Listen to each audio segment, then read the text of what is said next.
The hottest comic books of 2022. The list is ready. Let's get into it. I'm glad you clarified after the fact, after I did all the research for this video, that these books all came out this year. This is the hottest new books of 2022, not the books that were hottest throughout the month of 22, because otherwise I feel like Lobo would be all over this list too, like he is everywhere else. Indeed, Ryan. I mean, this is a very special list because it doesn't have to do with just the quality of the story. There's a lot of great stories that came out in 2022.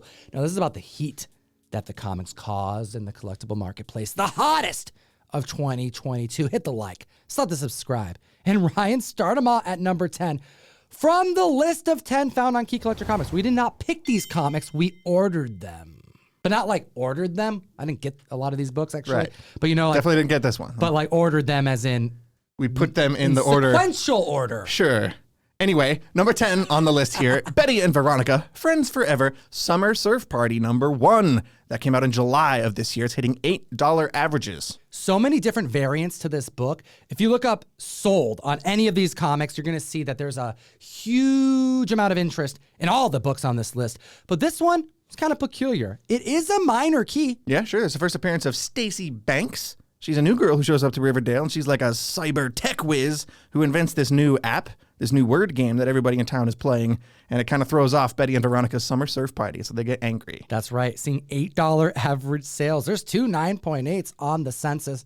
I have a feeling it's because it's this fun, cute cover that is being coined as a neo good girl cover. Good girl covers from the past tend to be a little bit more provocative. This is kind of like the good girl covers of our time. And I do love this this Hulk 181 homage too, that actually has Stacy on the cover. She's right. not on the cover of the main cover A of this book, but on this Wolverine homage, she is front and center. Even her name, Stacy Banks, right there, just like Wolverine's name was. That's right. Take a look at that variant comic book and hit the subscribe button. We're here every single week covering comic books for the comic book community. And we have at number 9, a bad idea book. And I have to make a New Year's goal. One I'm deciding right now in this moment. I need to read more bad idea books. I fell off in 2022. It's just too hard to get them. I'd like to read them. I even accosted Dinesh at C2E2 at the bar one night and said, yo, I want to read your books, but you make it so hard. You said that, dude. I did. He took your number. He's like, I'm going to hook it up. He took my address as well. Dinesh, where you at? Still waiting on some. We need bad idea books. I want to read this stuff. It would be cool. It's first 7 days. Sounds pretty fun. What's going on with this book? It's a book where all of the toys and like puppets come to life. Toy Story meets 8 Billion Genies. Stay tuned on the list. Yeah, hopefully some of you guys have read this and you can let us know in the comments if you like it or not. I'm looking to get my hands on it and read it myself. $15 average sales. And this isn't the only bad idea comic book on this list. Yes, the move to make the comics a little bit difficult to acquire, but worth getting when you put that effort, so much to the point that it adjusts the actual value of the book beyond cover price. They did it again. To be fair too, this book was in previews. This was in previews, solicited under a fake title and a fake publisher. Yeah. So if we took the chance and tried a brand new book from an unknown publisher, we might have gotten our hands on a mystery bad idea book without even realizing it. But apparently Tom and I just aren't that cool. Well, we're going to be keeping up on bad ideas as we go into 2023 because they've been making some bangers. And that brings us to number 8, Strange Academy 15, Gaslamp, the villain being introduced here, dealing with that magic. Was a on-again, off-again trending comic book, but this run has clearly landed with the collectors and the readers. That's true. Strange Academy, every year there's like a new run, a new series that comes out that I skip, and then it gets hot, and I really kick myself for never getting on it because we've talked about Gaslamp before. He is a villain who deals wishes to kids, basically a drug dealer. Instead of drugs, they're wishes. He will grant you a wish if you just come and give some to your friends too. Tell your friends about me, and It's an allegory. It's definitely a metaphor for a drug dealer, but I really wish I had read this run, and I'm going to try and pick it up and trade. That's going to be one of my resolutions for 2023 is to finally read Strange Academy. Humberto Ramos, Scotty Young, teaming up, doing an impeccable job. And this book landed so hard, get this, the 9.8 heights were reached in March 2022 for $145.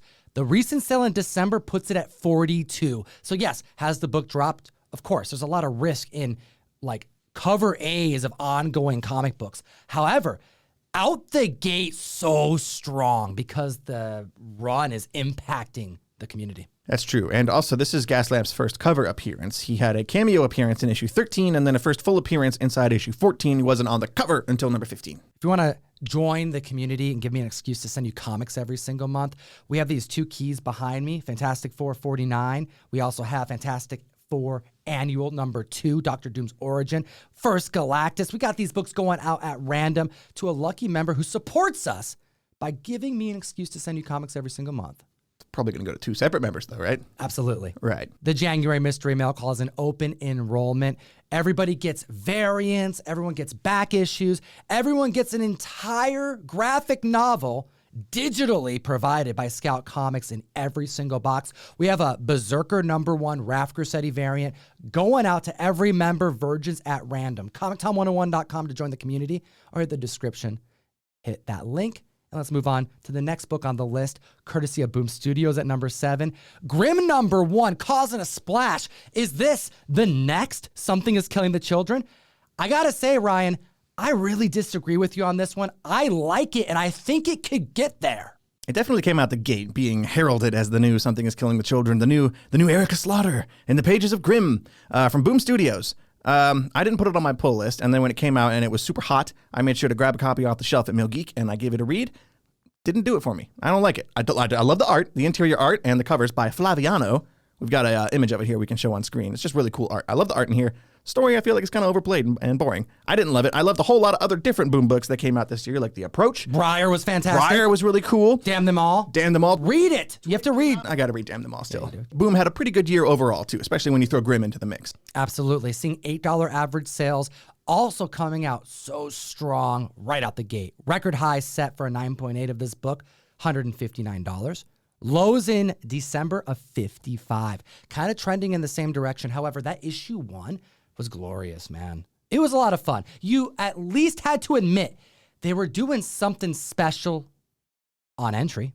Sure, if you think so. I just don't love any stories about the Grim Reaper or death or the supernatural stuff. It just doesn't tweak my fancy, if you know what I mean. What's your favorite Boom book? Let me know in the comment section below while we move on to number 6 on the list with Amazing Spider-Man, issue number 93. This came out in March 2022. The Beyond storyline carried over from 2021 and concluded with Ben Reilly going full villain, Chasm, to set him up for the next event, which we are currently in. So this book may not have paid off yet. That's true. We still don't know what's going to happen with Ben Reilly, with Chasm throughout the events of Dark Web. But Tom is correct. We did have this entire Beyond storyline running through late last year, early this year, where Ben Reilly and Spider-Man, Peter Parker, were both kind of Spider-Man at the same time. It's a very long story, but right.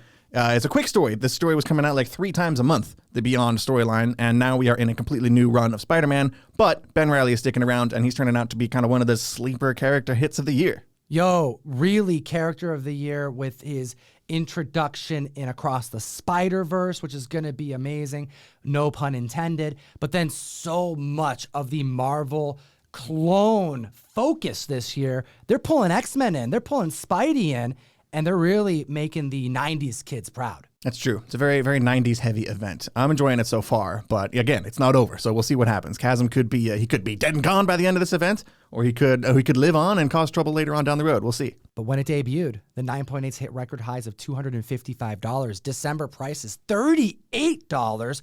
Could have been because of the 9.9 that was graded this year, which also sold in November for $300. Just above the heights the 9.8 reached. If you don't feel like grabbing a 9.8 graded copy of this book, it looks like you can pick up raws on average for about $8. Let's get to number 5, though. That's The Death of Doctor Strange, Bloodstone #1, a one-shot tie-in to the Death of Doctor Strange storyline we saw playing out about a year ago. We have the introduction of the daughter of Ulysses Bloodstone, the sister of Elsa, who makes their debut in the MCU this year during the Halloween season with the introduction of not only Man-Thing, but also Werewolf by Night. That's true, and we did get Ulysses Bloodstone on screen in the special. We also got Elsa, of course. We did not see any news of her sister Lyra. That probably she wasn't even invented by the time they were prepping this whole special anyway. But You never know what's going to happen in the future. We don't really know what's going to happen with these characters in like the immediate future. You know, where are we going to see Man-Thing again next? Yeah, are they going to do more specials, you know? Is a werewolf going to pop up in Captain America or something? Like, I don't think any of that's really going to happen. I don't know where they're going to slot really in the near future, so we'll see. But don't you think the supernatural was one thing we can take away from 2022 as a confirmation?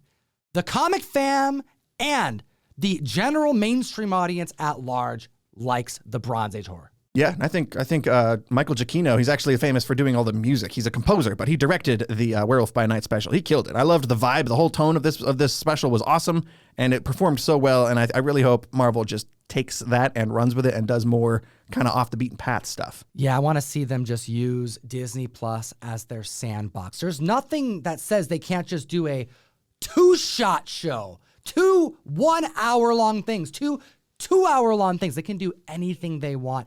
I think this was their first attempt of doing something just off the path, you know? But we do have 9.8s in 1 year, stacking up 426 copies. Hot damn. That's pretty good. There's only 508 slabs total, so clearly the majority of them are at 9.8. That's so many copies, though. Yeah, that's a lot. That's a lot really quick. The most recent sale that we found on GPA went for $38, but back in March, closer to when this book came out, the record high was $135, so it has fallen about $100, but you never know. All right, well, we know what else has fallen at number 4. Thor number 20. This book was so hot out the gates, and I think that it's a mix of a couple things. Thor is fantastic. Donny Cates will be back on Thor. It's very exciting that he's going to still write Thor. He's not on Hulk anymore. We'll get to that next number. This right here was the first, if I can recall, big key moment that happened in 2022 as it pertains to Sir Cates. That's probably true. Yeah, this book came out in January, Thor number 20. So it's like this extra variable. You know, it's like it's already got gas all over the ground, and then the match gets lit. And it's just a bigger explosion. Yeah, this is bigger. This is bigger than Crossover. Donny Cates was doing a lot of cool stuff in Crossover early 2022. Should have been bigger. It didn't hit nearly as hard as Thor, but go read Crossover. That's a really cool book, especially the second trade. If you dropped Crossover, keep reading it because it got really cool and got weird. better. Yes. Somehow. Anyway, we're not talking about Crossover. We're talking about another one of Donny Cates' books. Thor number 20, first appearance of the God of Hammers. Yep. Crazy storyline that I kind of already forgot about because Thor's already moved past this. Mm-hmm. But back in the day, he heard a prophecy that said that there is a God of Hammers, the mysterious God of Hammers. And who is the God of Hammers? Dun, dun, dun. It's Mjolnir. It's a sentient being. There's like a spirit in the hammer, and it turns out that it's an evil, bad spirit, and it got out of the hammer and kind of wreaked chaos all across the 10 realms. Us just talking about it makes me want to read it again because it's so damn cool. Exactly. And that's why this book spiked up. I mean, it's hitting $12 average sales right now, but here's the thing. The 9.8 of this book, back in February, earlier in 2022, was hitting $280. Recent sales, December. $33 in December. We do have one 9.9 in existence as well, which is pretty cool. It's only been sold once, at least on GPA. It hit $500 back in March. Now, he will be back to write Thor issue 32. Now, we also have some change coming soon with the Hulk, with Sir Cates. Let's just get into it right now at the list at number 3 with Hulk number 3. This right here would be the second big villain introduced, and I'm a little surprised that this is where the list ends with Donny Cates' spec. Yeah, it's interesting. Yeah, I don't know if I would have put Titan above the God of Hammers personally, but I think that's because we haven't seen Titan really come into play yet. Because the final issues of Donny Cates and Ryan Ottley's run on Hulk, you've got issue 12 where Titan will make his return. It's probably why this book is kind of trending a little bit more, in my opinion. Right, it's coming back up. We talked about it, I think, on the trending list recently, Titan. And in issue 12, he will make his return. That'll be Donny Cates' final issue on this run. And then issue 13 is the final issue. Ryan Ottley is writing and drawing it, which is going to have more Titan stuff. You can see it on the cover here, too. Isn't that peculiar that he's doing it solo? I think it's kind of cool. I like Ryan Ottley's art. We'll see how he writes. I don't know if I've read anything he's written before, but it'll be fun. So I wonder where Donny Cates is taking us as it pertains to this Marvel journey we're on with him next year. I know Jason Aaron is switching things up. He's on Avengers. Could we see a Sir Cates Avengers run? It would be freaking insane. Oh, crossing my fingers, praying to Thor. That's part of the fun of comics. You know, you find two runs that are kind of ending at the same time, and you can't help but wonder, maybe they're just going to switch. Maybe they're going to pass the torch. I mean, it happened before with Venom and Hulk in the first place. Al Ewing and Donny Cates just traded books. It's already done it before. Well, Hulk 3 is hitting $12 average sales. Record highs were set in March for 200. Recent sales in December, $43. We're already at number 2 on the list, and personally, this is my favorite book of the year. So spoiler alert for the eventual top 10 2022 comics Tom and I are going to get into at some point in the future, but 8 Billion Genies, number 1, is number 2 on the list. That book came out in May. It is hitting $30 averages right now. Getting that option status soon after release, like it all happened real quick because the synopsis alone probably earned it. It's very creative. We'll get into that. However, this right here is one of the biggest trending independent comics of the year, and I think it's well-deserved. It's probably my favorite. Yeah, that's true. This is an 8-issue miniseries, and issue 6 just came out. So we are in the home stretch. We've got issue 7 and 8 that'll be dropping soon. There's also going to be a $40 deluxe hardcover collecting all of this that you can still pre-order. I'm getting that hardcover, and the community is getting their copies of their cover A's sent to CGC. This book just came out this past year, and there are a total of 585 9.8s alone. And because it had that option status variable applied, this book hit heights of 235 in August of this past year. Recent sales put it at $86. It's still optioned. This may be a prime time if you're looking to invest. That's true. It's a really fun read, and honestly, that's really all that matters. It's a great read, and if nothing else, grab that hardcover. You'll love it, or if nothing else, a friend of yours will love it. I think it was like $30-40 for that hardcover. Very fair. Hit the like, slap the subscribe button. We're here for the Comic Fam every single week covering trending books, hot books, and this next year, we got a lot of fun things planned, don't we? Yes, we do. We're changing up a whole lot of the way the channel works. You're seeing me here, which isn't normal, so that's step 1. You get more Ryan. You're going to get more Comic Sensei, Overstreet Price Guide Advisors, Golden Age Specialists. I know you can't really tell just yet, but this is a new studio. We're doing new things, improvements, and it just means we're going to be able to do way more content for the comic familia. We also have our own comic book coming out. That's probably important, and we should mention that too. We should talk about our comic book more. You should show that, man. This one? Yeah, Crash Down. Can you imagine if this actually makes any list next year? We can't talk about it, right? Yeah, we won't put it on any that's list. That's a conflict of interest book. if our book is number 1 on the list right now. Would you look at that? This right here is the Ash Can. We are the first heavy metal, whatnot publishing independent comic book to be released in 2023.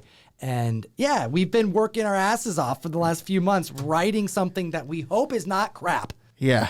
Our editors don't seem to think so. Our artist doesn't seem to think so. But the final judge of whether or not this book sucks will be all of you. So try it out, give it a shot, and then leave us hate mail or something in the comments. Yeah, you'll be able to order it closer to March, but you can follow the channel for updates throughout the creative process because they're literally beginning now. Because scripts are done, right? But now the art is coming together, and we actually have things to show you in coming days and weeks. It's getting really hype. However, big shout out to Ben Templesmith, our artist, who's making all of this possible. Correct. Michael Calero, our editor, co-owner of Whatnot Publishing, cartoonist, artist, writer, Quested creator, Alpha Beta's artist, and overall amazing guy. Got a lot of good ideas, the too. Ship, man. It's He so helped. good. He helped a lot. He helped crack a Immensely. lot of weird story problems Tom and I kept running into. So thank you, Michael. It's a wild ride. 2023 is going to be fun. We're hoping that you join us here on the channel. And the number 1 hottest comic book that came out in 2022. Is it really any surprise? I was a little pleasantly surprised to see this book at number 1. This is Black Panther, number 3, the first appearance of Tosin. Probably one of the only books that kept up with its value as aggressively as it went up the first time. That's fair. You know, because this book is a $55 average, and it's a cover A that you could have grabbed at your comic shop. And when it landed, it spiked, and it stayed hot. And then it had this weird extra hit of adrenaline post Black Panther Wakanda Forever because of this ending scene that we're not going to get into too much, but the names that are utilized, which are so similar to a character that we have no basis to think is the same. So I guess, spoiler alert, if you didn't watch Black Panther Wakanda Forever, it's been a few months, so I think it's fair. But in the end credits scene of that movie, we saw a little boy, the son of T'Challa, whose name is Tosin, like a French name, which kind of, like Tom was saying, it spiked this book again because people heard Tosin and thought, oh, Tosin, that's the new, they're setting it up. Different guy, different name, spelled differently, a whole different thing. So be careful with that. But Tosin, the character who does appear in this book and throughout this Black Panther run by John Ridley, is awesome. Tosin's cool, and I look forward to seeing more of him. The ending of Black Panther, you know, the delays Black Panther experienced, that script happened so long ago. The odds are that this comic came out well after the ending was already filmed.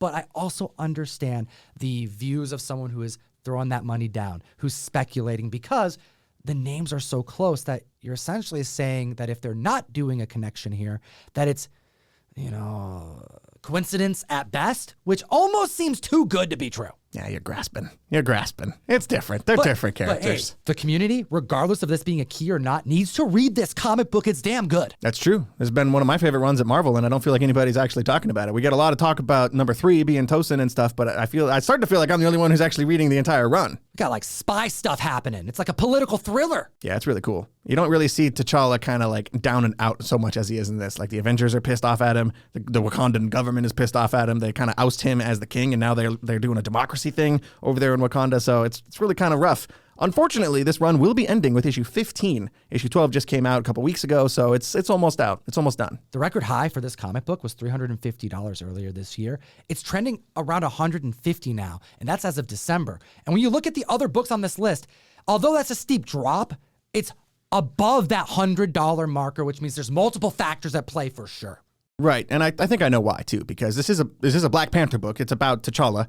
But Tosin does appear sporadically throughout the run in like issue 3 and then somewhere around like issue 9 or 10. And now he's in it again. Cool. Yeah, he keeps popping up here and there. So it's like, it's not surprising to see his first appearance kind of just maintain a level of height. We didn't even talk about Tosin. We just said he was cool. I mean, he has this relationship with vibranium that's really unique. He's got tattoos of it on his body. Right. He's part of a village in Wakanda that doesn't really believe in the whole high-tech vibranium lifestyle. Went the other direction than the rest of the inhabitants of Wakanda. It's a cool section of the country that I really hope we get to see more of, especially because his creator, John Ridley, is about to be done with the series, and I hope whoever comes on Black Panther next doesn't ignore Tosin.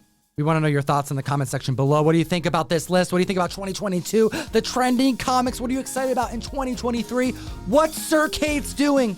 And as always, geek responsibly. Enough said. Comic fam, thank you so much for watching the video. Hope you're having a happy new year.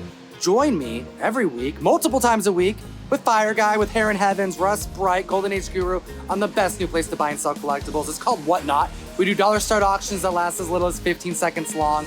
We're bringing the deals, bringing the exclusives, and I'm doing an ASM 300 newsstand giveaway this month. I want you to win it, so come join me, link in the description. Take a look at these other videos. We made them for you, and have a great week.